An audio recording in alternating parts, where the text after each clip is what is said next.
मधु हैरान परेशान अपने कानों पर। उसे यकीन नहीं हो रहा था कि उसकी अपनी जननी माँ भाभी के साथ मिलकर उसके बारे में ऐसी बातें करेंगे। ऐसी कौन सी बात मधु ने सुन ली, हैरान परेशान वाली। इस कहानी की शुरुआत होती है मायके की लाडली मधु से ही। 3 भाई बहनों में सबसे छोटी मधु, इसलिए सबकी लाडली दिन भर चहकती रहती थी चिड़ियों की तरह, और दोनों बड़े भाइयों से अपनी बातें मनवाती रहती थी। अपने माँ पापा रघुवर और जानकी जी के जैसे वह जान ही थी। समय बीतता गया, पढ़ाई लिखाई करके दोनों भाई अपनी अपनी नौकरी में लग गए। एक एक कर दोनों भाइयों की भी शादी हो गई। घर में भाभी आ गई। दोनों भाभी व्यवहार से तो ठीक ही थी। परिवार में सब कुछ ठीक ठाक खुशी खुशी चल रहा था। मैं अभी बीए सेकेंड ईयर में पढ़ रही थी।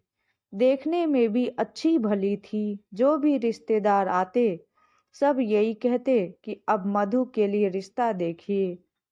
पापा कहते अभी नहीं, बीए कंप्लीट कर लेगी तब। क्या रघुबर जी, आप भी ज्यादा पढ़ लिख कर भी क्या करेगी, घर ही तो संभालना है ससुराल जाकर। ऐसा कैसे बोल दिया श्याम बाबू। आजकल जमाना बिना पढ़े लिखे गुजारे का नहीं है। लड़की पढ़ी लिखी रहेगी, कभी ऊंच नीच कुछ हो जाए उसके विपत्ति का श्रृंगार बनेगी ये पढ़ाई। वैसे आपकी जो मर्जी रघुबर बाबू, मुझे कहना था सो मैंने कह दिया। पुनः अरे रघुबर जी, लड़का देखने में भी तो समय लगेगा।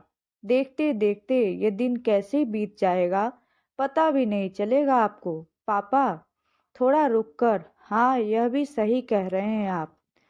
मुझे सोचना चाहिए मधु की शादी के बारे में। इधर मधु शादी की बात सुनकर थोड़ा सहम सी जाती। अभी भी लोग ससुराल के माहौल के बारे में डर नुमाही बताते हैं, सहज नहीं। सभी हर बात में कहते ससुराल जाएगी तो सीख जाएगी। इसलिए मधु को ससुराल के नाम से डर लगने लगा था। 2 साल बाद बेहतर रिजल्ट के साथ बीए पूरा हो गया। कई जगह जाने के बाद मधु के लिए एक अच्छे वर की तलाश रघुवर जी की संपन्न हुई। आज हमारी मधु की शादी है मयंक बाबू के साथ। पेशे से बैंक मैनेजर हैं। उनके पिता सुंदर सुमंजित शिक्षक हैं। 2 छोटी बहनें हैं। मयंक जी की कुल मिलाकर सुखी संपन्न परिवार मिल रहा है। हमारी मधु को खुशी खुशी सारी रस्में शादी की पूरी होने के बाद मधु आज अपने ससुराल पहुंचती है। बहुत जोरों शोरों से उसका स्वागत किया जाता है, क्योंकि घर की वह इकलौती बहू है। मधु की सासू माँ बहुत ही सुंदर से बहू का स्वागत करती हैं। सारी रस्में ससुराल की होने के बाद बहू को अपने कमरे में ले जाते हैं। मयंक की माँ रेवती जी कहती है, मधु कोई भी दिक्कत हो तो बेहिचक मुझे कहना। मैं तुम्हारी माँ समान नहीं माँ हूँ, ठीक है माँ जी। माँ जी नहीं, सिर्फ तुम्हारी माँ। दोनों बहनें एक साथ बोलती हैं। और फिर मेरी माँ, अरे तुम सब की माँ। 2 बेटी थी, अब 3 हो गई मुझे। हंसते हुए, चलो अब मधु को आराम भी करने दो। मैं तो करने दूंगी आराम, भैया करने देंगे तब तो, खिंचाई करते हुए। मधु को हैरत हो रही थी कि यह सिर्फ सासू माँ का दिखावा था या फिर सच में मयंक जी की माँ ऐसी ही है। सभी आज तक बोलते रहते थे सास बहुत गर्म होती है, ससुराल में जीना मुश्किल कर देती हैं, वगैरह वगैरह। ये तो बिल्कुल विपरीत है। तभी मयंक बाथरूम में फ्रेश होकर आते हैं। कहाँ खो गई मेरी मधु, बस कहीं नहीं, यूं ही मयंक की बाहों में लिपटते हुए। आपके बारे में ही सोच रही थी। क्या क्या? अभी नहीं बताऊंगी, सो जाइए। दोनों सो जाते हैं। कल की नई सवेरे और नई उम्मीदों के साथ सुबह जब आंखें खुलती है तो मधु देखती है कि रेवती जी सारा काम कर चुकी होती हैं। मधु, पहले तुम स्नान करके पूजा कर लो, फिर सभी साथ में नाश्ता करेंगे। जो जी ठीक है मधु। माँ, आपने मुझे जगाया क्यों नहीं? कुछ काम में हाथ बटा देती मैं भी। अरे बेटा, अभी तुम्हारे मेहंदी के रंग हैं, इसे आराम से रहने दो। ये रंग जितना लंबा चलेगा तुम लोगों का जीवन उतना ही सुखी रहेगा। मैं हूं ना अभी। और कौन सा कहती हूँ कि तुमको नहीं करना है। मेरे बुढ़ापे का सहारा तुम ही तो बनोगी। 2-4 दिन इसी तरह बीत गए। मधु, मुझे मम्मी के यहाँ जाना है। कोई बात नहीं, रेवती जी ने कहा।